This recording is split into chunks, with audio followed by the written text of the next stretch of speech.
मानवता के प्राचीन समय में एक भयानक कहानी प्रतिस्पर्धा, धोखे और दिव्य क्रोध की प्रकट होती है।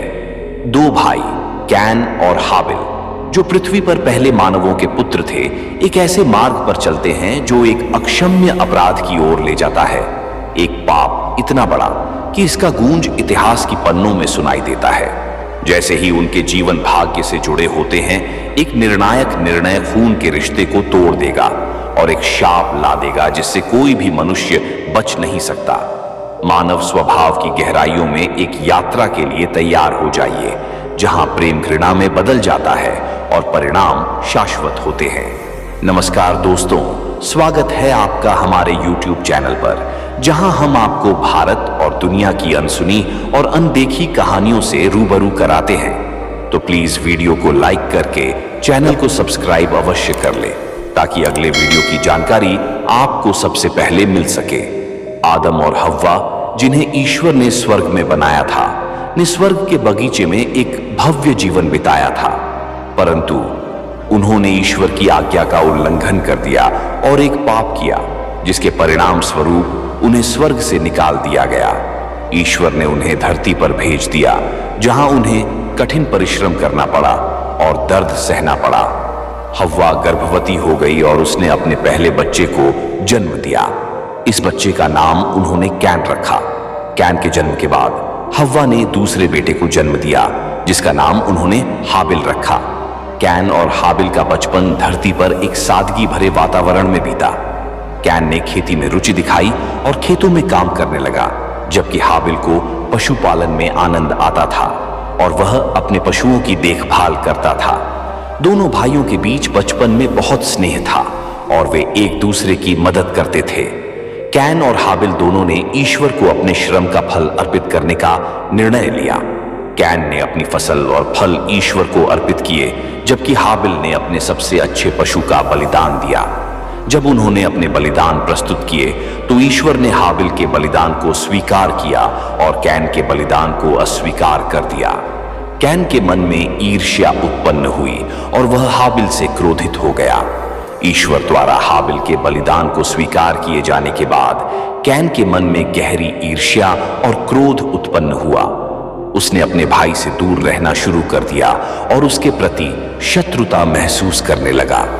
कैन के मन में ये विचार बढ़ते गए और उसकी ईर्ष्या ने उसके मन पर नियंत्रण कर लिया। कैन की ईर्ष्या ने अंततः उसे एक घातक योजना बनाने पर मजबूर कर दिया। उसने निश्चय किया कि वह अपने भाई हाबिल को समाप्त कर देगा। कैन ने योजना बनाई कि वह हाबिल को खेतों में बुलाएगा और उसे वहां मार डालेगा। इस योजना को मन में रखते हुए कैन ने अपने भाई से मीठी बातें की और उसे खेतों में आने के लिए मना लिया। कैन ने हाबिल को खेतों में बुलाया और वहां उसकी हत्या कर दी। उसने अपने भाई को पत्थर से मारा और उसका खून धरती पर बहाया। यह पहला मानव हत्याकांड था जिसने धरती पर हिंसा और पाप की शुरुआत की। हाबिल की मृत्यु के बाद कैन ने उसकी लाश को छुपाने की कोशिश की। हाबिल की हत्या के बाद ईश्वर ने कैन से संपर्क किया और उससे पूछा, तुम्हारा भाई हाबिल कहां है? कैन ने झूठ बोलते हुए कहा, मुझे नहीं पता, क्या मैं अपने भाई का रक्षक हूं? ईश्वर ने कैन को उसकी क्रूरता के लिए दंडित किया। उसने कहा कि हाबिल का खून धरती से मुझे पुकार रहा है और इसलिए तुम शापित हो। कैन को धरती पर भटकने के लिए मजबूर किया गया और उसे हर जगह से खदेड़ दिया गया। ईश्वर ने कैन को शाप दिया कि वह हमेशा के लिए भटकता रहेगा और उसे कहीं भी शांति नहीं मिलेगी। हालांकि ईश्वर ने उसे एक चिन्ह दिया ताकि कोई भी व्यक्ति उसे मार न सके।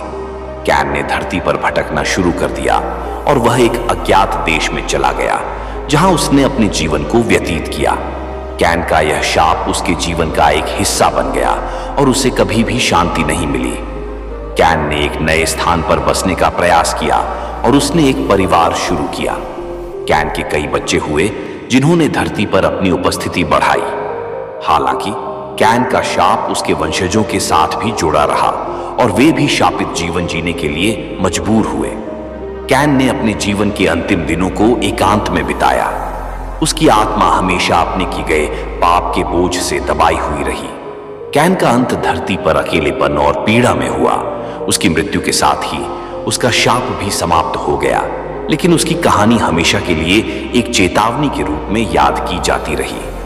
दोस्तों, कैन और हाबिल की कहानी पाप और शाप की एक अनंत कथा है, जो बताती है कि किस प्रकार मानवता की प्रारंभिक अवस्था में ही हिंसा और ईर्ष्या ने अपना स्थान बना लिया। यह कहानी हमें यह भी सिखाती है कि पाप के परिणाम सदैव हमारे साथ रहते हैं और कोई भी व्यक्ति उससे बच नहीं सकता। तो दोस्तों, आपको यह वीडियो कैसी लगी हमें कमेंट करके अवश्य बताएं। वीडियो एंड तक देखने के लिए स्वस्थ रहे, मस्त रहे, धन्यवाद।